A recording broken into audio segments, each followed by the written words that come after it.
हाय everyone, सभी का warm welcome है Y T your English tutor पे। आज सुबह का फर्स्ट एडिटोरियल पढ़ने वाले हैं। स्पेस टू लर्न इसका टाइटल है। यह आर्टिकल लिखा हुआ है इसरो की एक नाकामयाबी पे। इसरो आप जानते हैं इंडियन स्पेस रिसर्च ऑर्गेनाइजेशन। तो इस नाकामयाबी से कितने नुकसान और कितने फ़ायदे फ्यूचर में होने वाले हैं, चलिए शुरू करते हैं। इंफॉर्मेटिव आर्टिकल है। आपका क्विज़ दिखा रहा हूँ, 6 क्वेश्चंस आपके सामने हैं।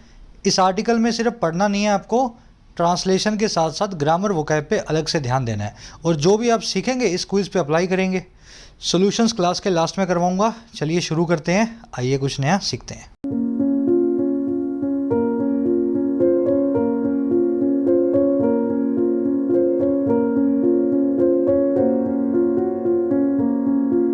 ऑलराइट, कह रहा है स्पेस टू लर्न।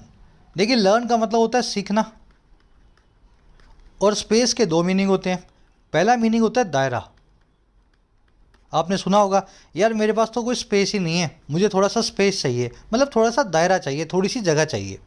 और दूसरा स्पेस का मीनिंग होता है अंतरिक्ष। अंतरिक्ष तो समझते हो ना, 2 प्लैनेट्स के बीच की खाली जगह को बोलते हैं स्पेस। तो कह रहा है सीखने का ना, अब इंडिया के पास दायरा भी है और अंतरिक्ष भी है, या यूं कह दें सीखने के लिए इंडिया के पास अब अंतरिक्ष में बहुत बड़ा दायरा आ गया है। हमने एक नई टेक्नोलॉजी को अभी टेस्ट किया जो अभी फेलियर रहा है, लेकिन ये टेक्नोलॉजी आज नहीं तो कल हम मास्टर कर लेंगे और ये बहुत ही फ्रूटफुल होगी इन द लॉन्ग टर्म। तो सीखने के लिए इस फेलियर के बाद अंतरिक्ष में इंडिया के पास काफ़ी दायरा आ चुका है। समझ में आ गया?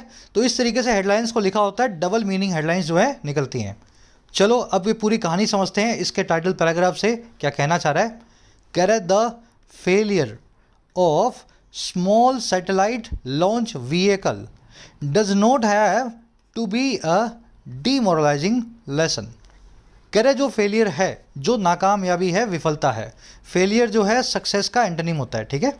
सक्सेस मतलब कामयाबी, फेलियर मतलब नाकामयाबी। कह रहे जो कामयाबी है, और ऑफ लगा के बता रहा है कामयाबी है हमारी इस टेक्नोलॉजी की, SSLV small satellite launch vehicle. कह रहे इसका फेलियर है ना, इसको नहीं होने की ज़रूरत है। Does not have to be, ये हेल्पिंग वर्ब है, हैव मेन वर्ब है, हैज़ टू हैव टू आपकी मजबूरी को बताते हैं। तो फेलियर की कोई मजबूरी नहीं है होने की, टू बी होने की। और क्या, एक ऐसा सबक, एक ऐसा लेसन जो हमें डीमोरलाइज करे, जो हमारी हिम्मत को तोड़े। तो ये फेलियर ज़रूर है, लेकिन इससे भारत की हिम्मत नहीं टूटनी चाहिए। ये एक ऐसा लेसन हमें देकर के गया जिससे आने वाले टाइम में इस टेक्नोलॉजी को हम अच्छे से मास्टर कर सकेंगे। आ गई बात समझ में? सब्जेक्ट है आपका फेलियर, वर्ब है इसकी does not have, does helping verb है, नॉट एडवर्ब है, हैव मेन वर्ब है, has to, have to, had to ये बताते हैं आपकी मजबूरी को। I have to go now, अब मुझे जाना होगा। यू हैव टू स्टडी, तुम्हें पढ़ना होगा। तो फेलियर को does not have to be, failure को नहीं होना होगा। आ रही बात समझ में? ऐसे बनता है। चलो अब कुछ वोकैब के मैं आपको पॉइंट्स बता देता हूँ यहाँ जल्दी से, फिर इस आर्टिकल की वोकैब हमें नज़र डालनी है। पहला पॉइंट ये है कि फेलियर, इसका एक बहुत अच्छा सिनोनिम है सेटबैक, ठीक है। सेटबैक वो फेलियर होता है जो काफ़ी बड़ा होता है और जिसमें एक बड़ा शॉक भी होता है, आपको यकीन ही नहीं होता कि इतनी बड़ी नाकामयाबी मेरे से हुई है। तो सेटबैक जो है फेलियर का सिनोनिम। दूसरा लेसन, लेसन का मतलब होता है सबक। सबक के लिए एक बहुत अच्छा वर्ड है इंग्लिश में हमारे पास, क्या? Take away. Take away from the story, इस स्टोरी का सबक यही है। टेक अवे मतलब जो चीज़ आप टेक करके अवे ले जाएंगे, पूरी घटना में से जो बाहर निकालेंगे वही आपका सबक है। ऐसे आप इसको याद रखें, टेक अवे मतलब लेसन। और देखो एक और वर्ड है रन अवे, इसको टेक अवे से जो है कंफ्यूज मत करना। रन अवे का मतलब है जो भाग करके अब अवे हो चुका है, आपके कंट्रोल से बाहर है। Run away inflation, run away vehicle, कोई भी गाड़ी, कोई भी चीज़ जो आपकी कंट्रोल से बाहर होती है ना, आउट ऑफ कंट्रोल को बोलते हैं रन अवे। तो ऐसे इन दोनों वर्ड्स को आपको बना के रखना है। फिर एक वर्ड है डीमोरलाइजिंग, इसको तोड़ के बता रहा हूँ ताकि ज़िंदगी भर याद रहे। ये वर्ड बना है मोराल से। देखो मोरल और मोराल 2 अलग अलग वर्ड्स हैं। मोरल का मतलब है आपकी नैतिकता, ठीक है, लेकिन मोराल इसके पीछे ई आ रहा है और उसको मोराल बोलेंगे। इसका मतलब होता है आपका सेल्फ कॉन्फिडेंस, आपका आत्मविश्वास। तो दोनों अलग अलग वर्ड्स हैं।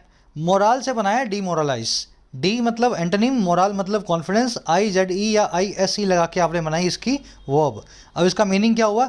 किसी के सेल्फ कॉन्फिडेंस को तोड़ना ही डीमोरलाइज करना है, किसी को डिस्करेज या डिसअपॉइंट करना ही डीमोरलाइज होता है। तो ये ऐसे आपने डीमोरलाइजिंग नाम का एडजेक्टिव यहाँ पे बनाया हुआ है। वर्ड्स को ब्रेक किया करो जितना हो सके, इससे वर्ड्स आपके दोस्त बन जाते हैं। चलो अब एक काम करते हैं, इन सारे वर्ड्स को जो मोटे मोटे आएंगे जल्दी से नज़र डालते हैं ताकि आर्टिकल स्मूथली पढ़ा जा सके। साथ ही साथ देखिए एग्जाम्स का सीज़न आ चुका है, एक के बाद एक नोटिफिकेशन निकल रहे हैं वेरियस एग्जाम्स के। होपफुली आपने प्रिपरेशन शुरू कर दी है, और अगर नहीं भी की है तो मेरी गाइडेंस में इंग्लिश के लिए आप कर सकते हो YT your English tutor app पे। ऐप का जो है कमेंट सेक्शन में लिंक रखा हुआ है, जाके इसको डाउनलोड कर लेना। ऐप पे आपको SSC का, बैंकिंग का और राइटिंग स्किल्स का तीनों का कोर्स मिलेगा। SSC बैंकिंग कोर्स को मैं अपडेट कर रहा हूँ नए पैटर्न के हिसाब से, फ़ायदा इनका ले सकते हो। 1 साल की इनकी वैलिडिटी है। थोड़ा पहले तैयार करना शुरू किया करो, 4-6 महीने अपने आप को दो तैयारी को, ताकि ठीक से आप स्कोर कर पाओ। अभी इन दोनों कोर्सेज पे 15 अगस्त पे कुछ डिस्काउंट्स भी चल रहे हैं। 444 में बैंकिंग और 444 में SSC कोर्स, इस कूपन कोड के साथ। कोड लगा लेना जरूर से, मदर इंडिया। राइटिंग का कोर्स भी अवेलेबल है 480 के अंदर। 15 अगस्त पे आपको कुछ डिस्काउंट्स मिल रहे हैं। इसमें आप बिल्कुल बेसिक से लिखना सीखते हो 50 से 60 घंटों के अंदर मेरे साथ। तीनों कोर्सेज ऐप पे अवेलेबल हैं। कमेंट सेक्शन में जाओ, ऐप को डाउनलोड करो। कोई भी क्वेरी हो, ये नंबर है व्हाट्सअप, मेरी टीम से आप बात कर सकते हैं। चलो जी, अपनी वोकैब शीट है। आज 4 ही वर्ड्स हैं अपने पास, 3 नए हैं, 1 पुराना है। पहला वर्ड है आइसोलेटेड। आइसोलेटेड का मतलब होता है अलग थलग, सबसे अलग रहने वाला, आइसोलेटेड, है ना। इसको आप इंसुलेटेड, अलूफ, डिटैच्ड या सेक्लूडेड भी बोलते हैं। डिटैच तो आपने सुना होगा, अटैच का बिल्कुल उल्टा है। अटैच मतलब जोड़ना, डिटैच मतलब सबको अलग करना। तो अलूफ और डिटैच जो है एडवांस वर्ड्स हैं। डिटैच आज आप आर्टिकल में देखेंगे। आइसोलेटेड नाम के एडजेक्टिव का सिनोनिम है डिटैच्ड।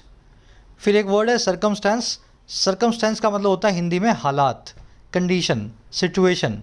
इसको कॉन्टेक्स्ट भी बोलते हैं, है ना, सर्कमस्टांस को।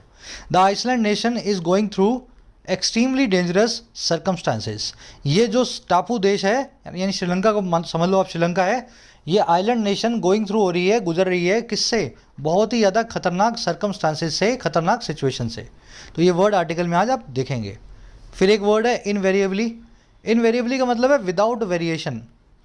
देखो, वेरिएशन का मतलब होता है आपने सोचा था मेरे 10 नंबर आएंगे, और वेरिएशन हो गई, आपके नंबर आ गए 11, या आपके नंबर आ गए 9, या आ गए 8, या आ गए 12। ये सब वेरिएशंस हैं। 10 के अगर 10 आएंगे तो कोई वेरिएशन नहीं हुई। बात समझ रहे हो ना? वेरिएशन का मतलब ही होता है चेंज। तो इनवेरिएबली मतलब without any change, for sure. Surely या सर्टेनली को दूसरी भाषा में बोला जाता है इनवेरिएबली। निश्चित रूप से अगर बोलना हो ना हिंदी में, तो उसको इंग्लिश में बोलते हैं इनवेरिएबली, कि जो है वो निश्चित है, कोई वेरिएशन नहीं होने वाला। An attack on Taiwan will invariably push Asia to a destructive war. Taiwan पे एक अटैक जो है वो निश्चित रूप से, सर्टेनली या श्योरली ही, इनवेरिएबली ही धक्का दे देगा एशिया को एक तबाही भरे युद्ध में। तो इस तरीके से वर्ड आपको यूज़ करना है, आर्टिकल में आएगा। लास्ट वर्ड है वर्क हॉर्स। देखिए, हॉर्स का मतलब होता है घोड़ा, घोड़े का मतलब होता है रफ्तार, और वर्क का मतलब होता है काम, यानी कि आपकी जॉब। वर्क हॉर्स हर वो चीज़ है जो आपके काम करने की रफ्तार को बढ़ा दे। समझ रहे हो इस वर्ड को? कैसे बढ़ाएगी? ये आपके काम को बहुत सपोर्ट करेगी, आपके लिए डिपेंडेबल होगी। वैसे मैं एग्जांपल देके आपको बता देता हूँ। Windows computers have been workhorse of IT sector for decades.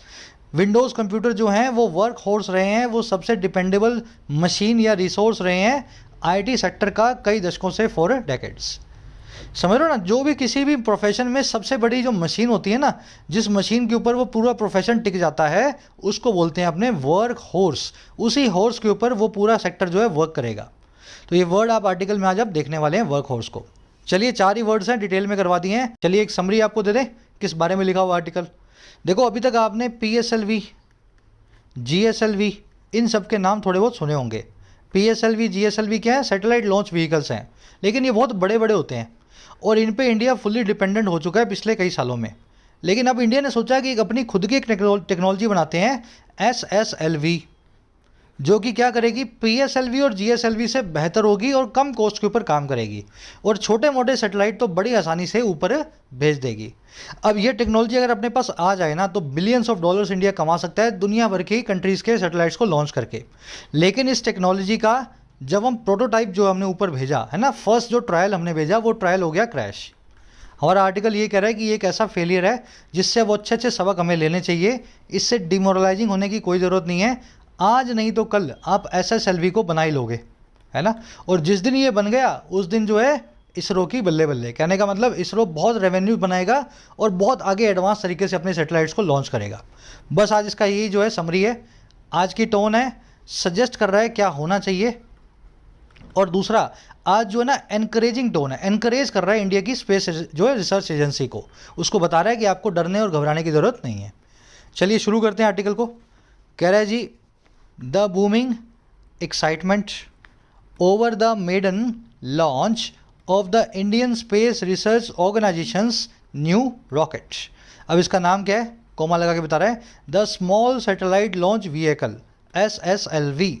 अब देखो comma, turn to disappointment soon after. बड़ा ही सिंपल सा सेंटेंस है। कह रहा है जो एक्साइटमेंट है ना, जो उत्सुकता है, और कैसी बूमिंग, बूम करती हुई, डेवलप होती हुई, ग्रो करती हुई। कह रहा है लगातार बढ़ती हुई जो एक्साइटमेंट है, जो रोमांच है, लगातार बढ़ता हुआ। और किस चीज़ के ऊपर, मेडन लॉन्च के ऊपर। मेडन का मतलब होता है फर्स्ट, ठीक है, पहली लॉन्च के ऊपर। और ये लॉन्च किसकी है, Indian space research organisation, India की स्पेस रिसर्च एजेंसी के नए रॉकेट की। अच्छा, रॉकेट का क्या नाम है जी, रॉकेट का नाम बता दिया इन्होंने, कॉमा से कॉमा के बीच में, इसका नाम है SSLV। कह रहा है ये जो एक्साइटमेंट है ना, ये जो रोमांच है बढ़ता हुआ, ये रोमांच अचानक से टर्न हो गया, बदल गया। और किस में बदल गया, टू लगा के बता रहा है, निराशा में, डिसअपॉइंटमेंट में। और कैसे, बिल्कुल लॉन्च के बाद में, सून आफ्टर।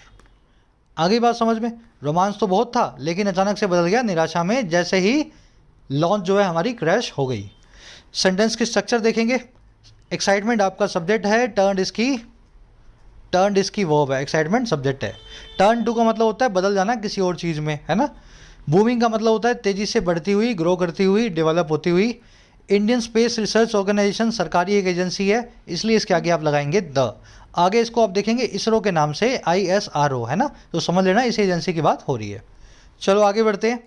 कह रहा है this was because the satellites that the vehicle was carrying fail to be placed into the desire orbits. अब बता रहा है हुआ क्यों। कह रहा है दिस वॉज बिकॉज, ये इसलिए हुआ, दिस वॉज बिकॉज, किस लिए हुआ भाई। कह रहा है बिकॉज इसलिए क्योंकि जो सैटेलाइट्स हैं, जो कि ये व्हीकल कौन सा है, SSLV। कह रहा है ये कैरी कर रहा था उन उपग्रहों को जो एक व्हीकल ले जा रहा था। कह रहे वो सैटेलाइट जो है फेल हो गए, नाकामयाब रहे प्लेस होने में। और कहाँ प्लेस होने में, डिज़ायर्ड ऑर्बिट्स में, उन ऑर्बिट्स में, उन कक्षों में जहाँ पे हमारा डिज़ायर था, जहाँ हम चाहते थे उनको प्लेस करना। कह रहा है और हुआ क्या, एंड वर लॉस्ट, और वो खो गए, बाद में लॉस्ट हो गए। समझ में आ गया सेंटेंस, सिंपल सेंटेंस है ना। जो सैटेलाइट जहाँ छोड़ना था वहाँ नहीं पहुँचा और हमारे रडार से निकल गया, हम खो बैठे उसको, इसलिए सारा लॉन्च जो है फेल हो गया। दिस की वर्ब है वॉज, सैटेलाइट्स की वर्ब है फेल्ड, व्हीकल की वर्ब है was carrying, past continuous tense है, ठीक है। और सैटेलाइट्स की दूसरी वर्ब है फेल्ड, फेल्ड के बाद में वर, ये होगी सेकंड वर्ब, फर्स्ट वर्ब है फेल्ड। एक ही सब्जेक्ट दो वर्ब्स ले सकता है अगर एंड से जुड़े हुए तो। चलो आगे बढ़ते हैं। अब आपके दिमाग में एक सवाल आएगा यहाँ पे, सर ये बिकॉज कैसे आ गया वॉज के बाद में। दिस वॉज बिकॉज, देखो ये सब्जेक्ट है, ये हेल्पिंग वर्ब है, और ये जो पूरा है ना, पूरा ये इस वर्ब के बाद में सब्जेक्ट कॉम्प्लीमेंट बना रहा है। मैं बहुत एडवांस जा रहा हूँ, जो लोग इतना आगे पहुँच चुके हैं उनके लिए बताना चाह रहा हूँ, ठीक है। सब्जेक्ट है, लिंकिंग वर्ब है, और ये पूरा हो गया सब्जेक्ट कॉम्प्लीमेंट। ये पूरा क्लोज जो है ना सब्जेक्ट कॉम्प्लीमेंट का काम कर रहा है। चलो अब थोड़ा सा वोकैब का टाइम है। ऑर्बिट नाम का वर्ड देख लो। देखो ऑर्बिट का मतलब होता है कक्ष, जैसे ये है सन और ये है, सबसे पहले क्या आता है, मरकरी आता है, फिर वीनस आता है, फिर अर्थ आता है, ऐसे ही होता है ना, बुध शुक्र जो धरती। तो ये जो मरकरी है ये इसका ऑर्बिट है जिसमें मरकरी चक्कर काट रहा है, फिर ये हो गया वीनस का, और फिर ये हो गया अर्थ का। तो ये ऑर्बिट आप समझ गए ना, जिसमें चक्कर काटे जाते हैं उस कक्ष को बोलते हैं ऑर्बिट। अब इससे एक वर्ड बनता है बहुत बढ़िया, एक्स ऑर्बिटेंट। मैं इस वर्ड को ब्रेक करके समझाने की कोशिश कर रहा हूँ। ये वर्ड आप फिर देखोगे कहीं पे, एक्स ऑर्बिटेंट, जोड़ के दिखाता हूँ, एग्जॉर्बिटेंट, ठीक है, एग्जॉर्बिटेंट। अब ये एग्जॉर्बिटेंट वर्ड इसी से बना हुआ है, देख लो कैसे बना हुआ है। देखो कोई चीज़ है, मान लो 10 रुपये से 20 रुपये के आसपास झूलती है, 10 से 20 रुपये उसकी कीमत है, ठीक है। तो इसी दायरे में वो चीज़ रहती है, कभी 10 की, कभी 15 की, कभी 20 की, ज़्यादा से ज़्यादा 21 की हो गई, है ना। पर कभी वो चीज़ आपको मिले 121 की, तो आप क्या बोलोगे, ये जो इसकी कीमत है ना उसके ऑर्बिट से बहुत बाहर है, बहुत एक्स है। एक्सॉर्बिटेंट हर उस चीज़ को बोला जाता है जो ज़रूरत से ज़्यादा महंगी होती है ना। We have paid exorbitant prices for this thing, हमने इस सामान के लिए बहुत ही ज़्यादा महंगी कीमत को चुकाया है। वो ऑर्बिट से बाहर थी, एक्सॉर्बिटेंट थी। तो ये वर्ड इस तरीके से आपको याद रखना है। आज के क्विज में आपसे पूछूंगा, वन वर्ड है। चलो आगे बढ़ते हैं।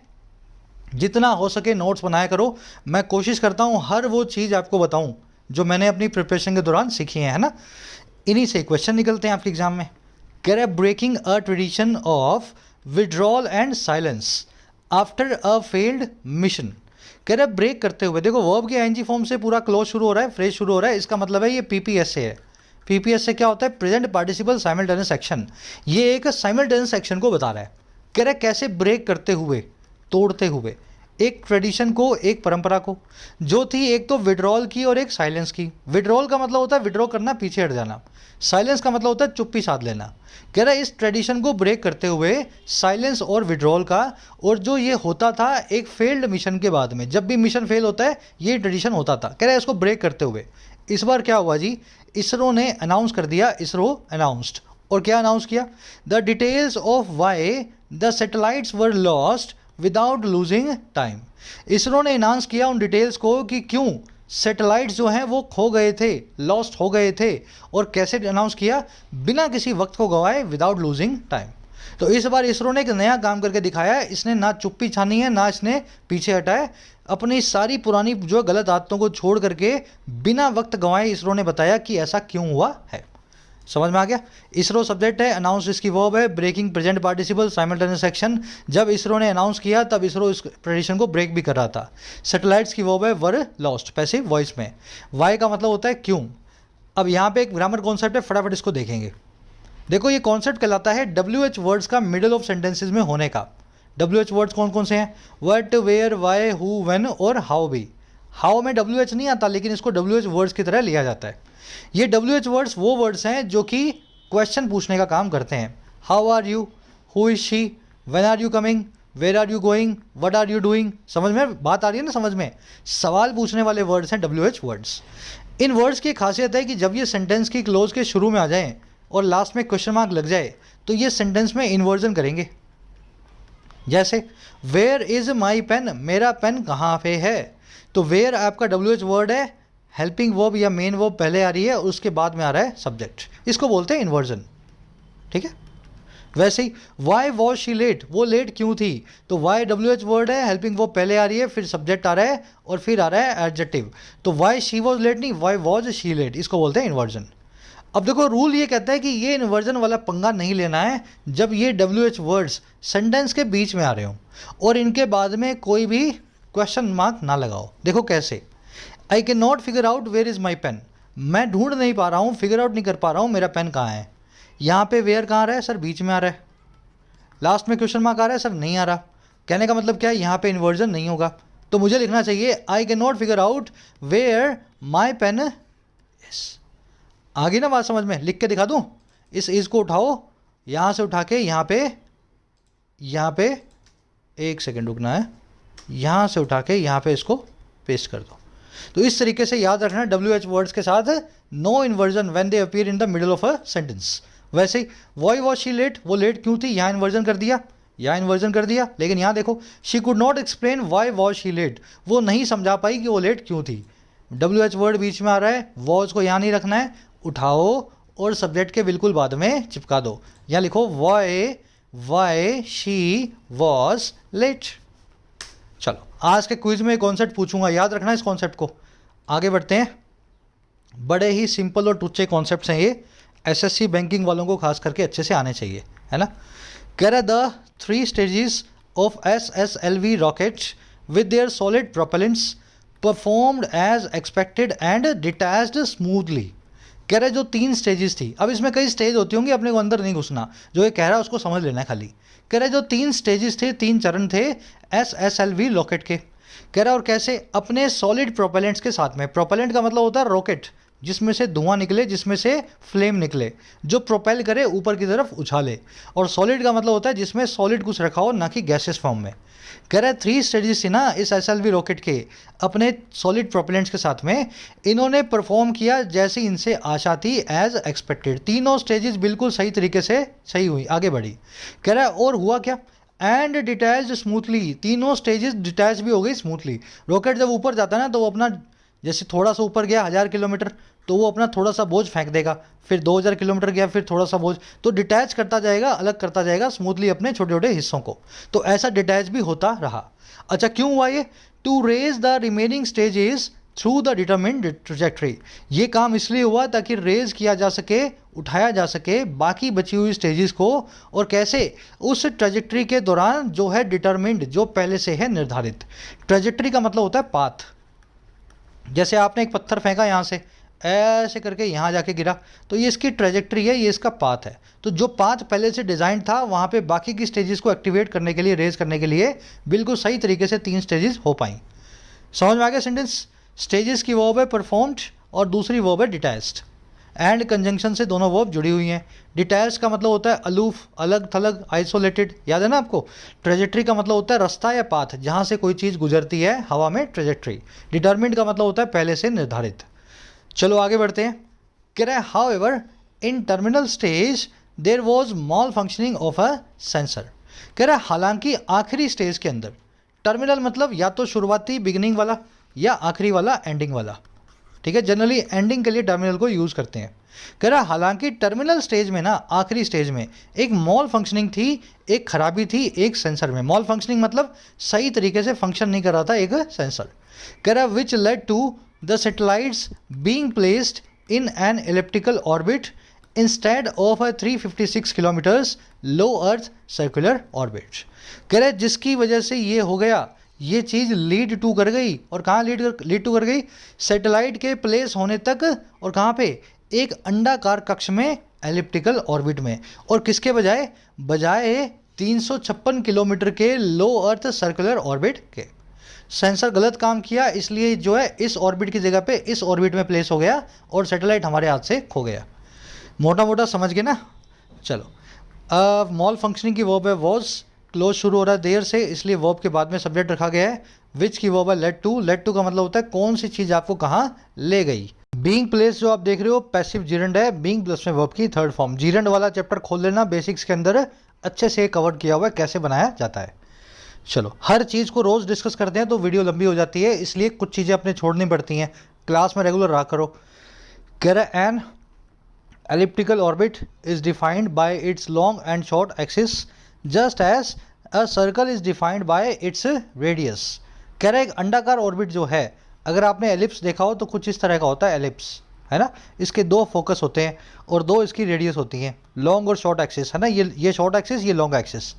कह रहा है जो एक अंडाकार ऑर्बिट होता है ये डिफाइंड होता है, परिभाषित होता है अपने लॉन्ग और अपने शॉर्ट एक्सिस के द्वारा। कह रहा है बिल्कुल उसी तरीके से जस्ट एज एक सर्कल जो होता है वो डिफाइंड होता है अपनी रेडियस के द्वारा। दोनों के बीच में फ़र्क बता रहा है अलग अलग, समझ गए। ऑर्बिट की वर्ब है इज डिफाइंड, एलिप्टिकल यानी समझ गए ना अंडाकार, और सर्कल की वर्ब है इज डिफाइंड। कह रहा है the short axis of the elliptical orbit achieved was small and the height the satellites were above the earth was only about 76 kilometres. कह रहा है जो शॉर्ट एक्सिस था एलिप्टिकल ऑर्बिट का, जिसमें गलती से पड़ गए, उस अंडाकार कक्ष का जो है शॉर्ट जो एक्सिस था, कह रहा है वो था बहुत ही छोटा, बहुत ही स्मॉल। और जो हाइट थी ना जिस पे सैटेलाइट्स थे, height the satellites were above the earth, जिस हाइट पे ये धरती से ऊपर थे वो हाइट थी महज 76 किलोमीटर। तो ये कुछ टेक्निकल चीज़ें बता रहा है आपको, है ना, जिसकी वजह से सारा जो है क्रैश हुआ है। ऑर्बिट की वर्ब है इज डिफाइंड, ये तो हो गया। अच्छा शॉर्ट एक्सिस की वर्ब है वॉज, हाइट की वर्ब है वॉज, सैटेलाइट्स की वर्ब है were. Height the satellites were, height जिस पे सैटेलाइट्स थे अबव द अर्थ। चलो और आगे बढ़े। याद रखना प्लैनेट्स के नाम के आगे कभी भी द ना लगाएं जब प्लैनेट्स के रियल नाम लिए जा रहे हों। जैसे आप मून का, जैसे आप जो है मरकरी बोल रहे हो, मरकरी मतलब बुध, आप प्लूटो की बात कर रहे हो, वीनस की बात कर रहे हो, मार्स की बात कर रहे हो, कभी भी इनके आगे द नहीं आएगा क्योंकि ये इनके रियल नेम्स हैं। लेकिन अर्थ, मून और सन, इन तीनों के आगे हमेशा आप द लगाते हैं। ऐसा इसलिए होता है, अर्थ, मून और सन के रियल नेम्स कुछ और हैं। अर्थ का रियल नेम है टेरा, मून का है लूना, और सन का क्या है जी, हीलियोस। तो टेरा बोलोगे तब द मत लगाना, लूना बोलोगे तब द मत लगाना, हीलियोस बोलोगे तो द मत लगाना। लेकिन अर्थ, मून और सन इनके नकली नाम है, इसलिए इनके आगे हम द लगाते हैं। तो इस कॉन्सेप्ट को याद रखना हमेशा, है ना, कौन से प्लेनेट के आगे द आएगा, कौन से के आगे नहीं आएगा। चलो आगे बढ़ते हैं। देखो अर्थ के आगे द लगा हुआ है, कह रहा है at this height the atmosphere drag would hinder the progress of the satellite. कह रहा है इस हाइट पे 76 किलोमीटर की जो एटमॉस्फेयर ड्रैग है, जो हवा का घर्षण है, ड्रैग का मतलब होता है फ्रिक्शन, ठीक है, फ्रिक्शन। तो हवा का जो फ्रिक्शन है वो हिंडर करता है, वो रोकता है, और किसको, प्रोग्रेस को, सैटेलाइट की प्रोग्रेस को, सैटेलाइट को आगे नहीं जाने देता है। कह रहा है and if a huge thrust is not provided the object would lose height and fall back to the earth. कह रहा है अगर एक बड़ा झटका ना दिया जाए, ह्यूज थ्रस्ट ना मिले, तो ऑब्जेक्ट जो है वो अपनी हाइट को लूज कर देगा, वो नीचे गिरना शुरू हो जाएगा और फॉल बैक करेगा अर्थ की तरफ, द अर्थ की तरफ। कह रहे परहैप्स बर्निंग अप, शायद जलते हुए, शायद बर्न अप करते हुए। आ रही है बात समझ में? तो 76 किलोमीटर की हाइट जो है इसलिए ज़्यादा इसके लिए खतरनाक थी, इसकी वजह से ये नीचे गिरने लगा और इसको टाइम पे झटका नहीं मिला और ये आगे जो है लो अर्थ ऑर्बिट में प्लेस नहीं हो पाया। अब देखो यहाँ सेमी कोलम लगा के कुछ और भी कहना चाह रहा है। कह रहा है in any case it will be invariably lost to the control room. कह रहा है किसी भी केस में, चाहे इसको थर्स्ट देना पड़े, चाहे दे पाओ चाहे ना दे पाओ, चाहे जल जाए चाहे गिर जाए, कह रहा है किसी भी केस में ये जो सैटेलाइट है ये निश्चित रूप से इनवेरिएबली खो जाएगा, और किसके लिए, कंट्रोल रूम वालों के लिए। तो पूरी कहानी इसने जो आपको टेक्निकली बताई है। ड्रैग की वर्ब है वुड हिंडर, हिंडर का मतलब होता है रोकना, स्टॉप करना, इम्पीड करना, ऑब्स्ट्रक्ट करना, किसी के रास्ते का रोड़ा बनना। थर्स्ट की वर्ब है is not provided passive voice में। ऑब्जेक्ट की वर्ब है वुड लूज, और दूसरी वर्ब है वुड फॉल बैक। एंड से जुड़ी हुई दोनों की दोनों वर्ब्स। बर्निंग अप का मतलब होता है किसी चीज़ का जल जाना। इट की वर्ब है विल बी। वेरिएबली का मतलब होता है फॉर श्योर, श्योरली या सडनली। चलो कह रहा this is what happened to the two satellites being carried by the SSLV। कह रहा है बिल्कुल यही हुआ, दिस इज व्हाट हैपेंड। और किसको हुआ, दो उपग्रहों को, सैटेलाइट्स को, जो कैरी किए जा रहे थे SSLV के द्वारा। चलो जी अब आ जाओ सेकेंड पैराग्राफ में। अब इसमें बताएगा इंडिया का रिस्पॉन्स कैसा रहा और कितना अच्छा या बुरा रहा इस पूरे घटना के लिए। कह रहे the SSLV promoted as the next workhorse rocket of ISRO after the PSLV यानी पोलर सैटेलाइट लॉन्च व्हीकल। कह रहे SSLV को प्रमोट किया गया है, और किसकी तरह, एज लगा के बता रहे हैं, अगले वर्क हॉर्स की तरह। वर्क हॉर्स मतलब सबसे डिपेंडेबल सपोर्ट काम करने का। तो इसरो के सबसे डिपेंडेबल सपोर्ट की तरह इसको प्रमोट किया गया है वर्क हॉर्स रॉकेट की तरफ। और किसका, इसरो का। और कब, PSLV के बाद में। तो PSLV तो ऑलरेडी हमारे पास है, इसके बाद में सेकेंड टेक्नोलॉजी हमारी बनेगी SSLV। इसरो सरकारी संस्था है, इसके आगे द आना चाहिए, लेकिन बार बार इसरो यूज़ कर रहे हैं ना, तो जब 4-5 बार आप अगर किसी सेंटेंस में या किसी आर्टिकल में शॉर्ट फॉर्म को बार बार यूज़ करते हैं किसी ऑर्गेनाइजेशन की, तो अपने द को ओमिट कर देते हैं। जनरली ऐसा आर्टिकल्स में किया जाता है ना। और कुछ देखने वाला इसमें है नहीं। कह रहे measuring just 2 metres in diameter and with a height of 35 metre, it is indeed smaller than the PSLV। कह रहा मेजर करते हुए, आकार में होते हुए, मेजर करना मतलब आकार में होना। कह रहा आकार में होते हुए महज 2 मीटर का अपने व्यास में, अपने डायामीटर में। तो इसका डायामीटर जो है सिर्फ 2 मीटर का, यानी रेडियस खाली 1 मीटर की है, और जिसकी हाइट है 35 मीटर की। कह रहा ऐसा होते हुए इस आकार में ये इंडीड वास्तव में छोटा है, स्मॉलर है, और किसके मुकाबले, PSLV के मुकाबले। अब ये कौन सा PSLV है जी? कह रहा which has been used to place satellites of wide range of masses.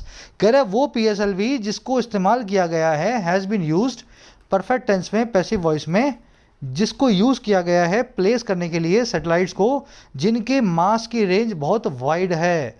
किसी की सैटेलाइट का रेंज जो है, मास जो है 5 kg भी है, किसी का 50,000 kg भी है। तो वाइड रेंज के मास वाले सैटेलाइट्स इसने PSLV ने लॉन्च किए हैं। आ गई बात समझ में? चलो इट आया SSLV के लिए, इसकी वर्ब इज, विच की वर्ब हैज़ बीन यूज्ड, विच आया PSLV के लिए। कह रहा the fact that PSLV carries smaller satellites two is something of है ना ओवरकिल। कह रहा ये बात जो है ना, फैक्ट, कौन सी बात? कि जो PSLV है, जो बड़ा वाला PSLV, समझ गए ना, ये कैरी करता है छोटे मोटे सैटेलाइट्स को भी। 5-5 किलो के, 10-10 किलो के सैटेलाइट्स भी इस पर लगा दिए जाते हैं। कह रहा है ये जो है ना, ये बात भी अपने आप में एक ओवरकिल है। ओवरकिल का मतलब है किसी चीज़ को, किसी मशीन को ओवरबर्डन चलाना। तो ये बड़ा लॉन्च व्हीकल है, इसमें बड़े बड़े सैटेलाइट लगाने चाहिए। छोटा मोटा सैटेलाइट भी इसके साथ बांध के इसको उड़ाया जाता है, तो इसके ऊपर बड़ा बहुत ज़्यादा हमने डिपेंड कर रखा है PSLV के ऊपर। ओवरकिल है। कह रहा है and those with masses up to 500 kilograms can be sent up using the SSLV instead. कह रहा है और वो वाले सैटेलाइट्स, दोज जिनके मासेज हैं 500 किलो तक, जिनका वजन है 500 किलो या उससे कम, कह रहा है उनको अब भेजा जा सकता है, can be sent up, use करते हुए SSLV को इसके बजाय। तो इस तरीके से PSLV का बोझ कम करने वाला है SSLV। समझ में आ रहा है ना सेंटेंस पूरा? चलो, फैट की वर्ब है इज, PSLV की वर्ब है कैरीज, दोज की वर्ब है can be sent up, passive voice में। कह रहा है the SSLV uses solid propellants and this is more economical and easier to handle। कह रहा है SSLV यूज करता है सॉलिड प्रोपेलेंट्स को। प्रोपेलेंट मतलब जो आपको प्रोपेल करे, ऊपर की तरफ उछाले, जो रॉकेट समझ लो ना। तो SSLV में सॉलिड स्टेट रॉकेट्स लगे हुए हैं, जो कि ज़्यादा इकोनॉमिकल है, जो कि ज़्यादा किफ़ायती है। ठीक है, किफ़ायती है और क्या इजी भी है हैंडल करना। और किसके मुकाबले? Than the liquid propellant stages of PSLV, बजाय लिक्विड प्रोपेलेंट स्टेजेस के PSLV नाम के व्हीकल की। तो SSLV में ये भी खासियत है ना, सब कुछ सॉलिड है, सब कुछ सस्ता है और सब कुछ बड़ा इजी टू हैंडल है, लिक्विड ना होने की वजह से। SSLV की वर्ब होगी यूजेस, दिस की वर्ब है इज। इकोनॉमिकल मतलब किफ़ायती। दो वर्ड्स हैं इंग्लिश में, आपस में कंफ्यूज मत करना। इकोनॉमिक मतलब आर्थिक, जो अर्थव्यवस्था से, पैसे से रिलेटेड हो, इकोनॉमिक, जैसे economic condition, economic stimulus package. Economical का मतलब होता है कंजूस, स्टिंजी या फिर किफ़ायती, जो सोच समझ के खर्चा करे। समझ में आ गई बात? ये है पैसे से रिलेटेड, ये है किफ़ायत से रिलेटेड, दोनों अलग अलग वर्ड्स हैं। तो इसको देख लेना इस सेंटेंस में बनाने की। In order to improve the economic या economical condition of the country, the government needs to be economic या economical in its spending. Country की माली हालत को सुधारने के लिए सरकार को अपने खर्चे में ऐसा होना पड़ेगा। सही वर्ड को सही जगह लगाना है। सब लोग इसको ट्राई दो। एक इकोनॉमिक और इकोनॉमिकल में से सही वर्ड को दोनों ब्लैंक्स में भरने की कोशिश करना। कमेंट्स में डालना, जिनके आंसर सही होंगे मैं आपको वहीं पे लाइक देके बता दूंगा। चलो आगे बढ़ते हैं। साथ साथ ये चीज़ें सीखते हो ना, दिमाग में बिठाया करो, नोट्स बना लो इनके। और कुछ है इसमें? नहीं है। कह रहा है SSLV has the flexibility to launch multiple satellites. SSLV के पास फ्लेक्सिबिलिटी भी है कई सारी सैटेलाइट्स को एक साथ लॉन्च करने की। And satellites can be launched on demand, और सैटेलाइट्स को डिमांड पे भी लॉन्च किया जा सकता है। फिलीपींस ने अपने को बोला, UAE ने बोला, है ना, ईरान इराक ने बोला, तो किसी की भी डिमांड पे अपने सैटेलाइट जो है लॉन्च कर सकते हैं। कह रहा है as the rocket requires minimal launch infrastructure. कह रहे हैं क्योंकि जो रॉकेट है SSLV, इसको ज़रूरत होती है ना के बराबर कम से कम लॉन्च के इंफ्रास्ट्रक्चर की। तो ये फ़ायदा भी है इसका, है ना। कभी भी इसको कभी भी कैसे भी यूज़ करो, सस्ता है, इजीली इसको यूज़ किया जा सकता है। कह रहा है all of these features make it very attractive. कह रहे हैं ये सभी गुण, सभी फीचर इसको बड़ा ही आकर्षक, बड़ा ही लुभावना बनाते हैं। और किसके लिए? For commercial earth observation and communication के लिए, कमर्शियल तौर पे अर्थ के ऑब्जर्वेशन और कम्युनिकेशन सैटेलाइट्स की लॉन्च के लिए, है ना। किसी भी कंट्री से अपने को पैसे मिले और अपने अपना सैटेलाइट लॉन्च व्हीकल यूज़ करके उसको सैटेलाइट को ऊपर डाले, तो ये काम कमर्शियली हो सकता है। फीचर्स की वर्ब है मेक। मेक का मतलब होता है किसी को कुछ बनाना, तो मेक इट वेरी अट्रैक्टिव। करें strategically to, it makes sense to separate the ranges of mass being carried. कह रहा है अगर स्ट्रेटजी के तौर पे भी देखें, रणनीति के तौर पे भी देखें, तो ये चीज़ बड़ी अच्छी है, मेक सेंस करती है, सबके समझ में आती है।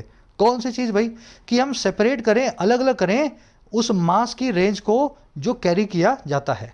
तो सारे चीज़ों को भेजने के लिए एक रॉकेट ना हो, अलग अलग टाइप के रॉकेट हों।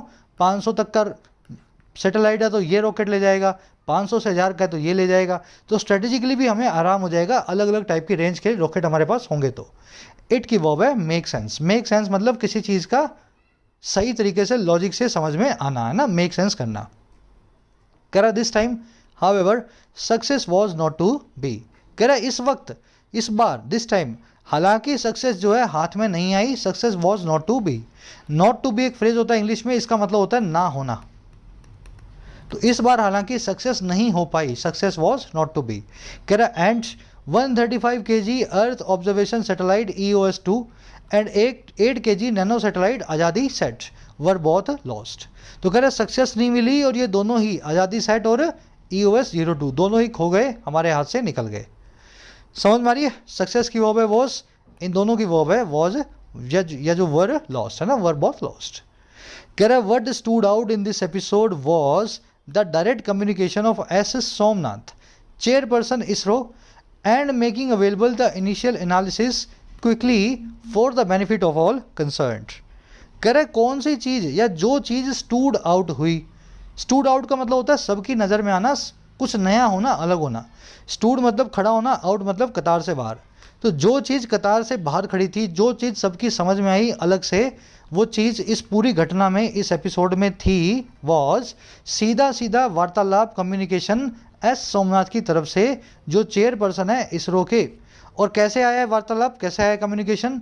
ये कम्युनिकेशन आया एंड मेकिंग अवेलेबल, मेक करते हुए अवेलेबल इनिशियल एनालिसिस को, शुरुआती विश्लेषण को बड़ी ही तेज़ी से, क्विकली, और किसके लिए? सभी के बेनिफिट के लिए, जो कंसर्न है, जो लोग इस चीज़ से चिंतित है।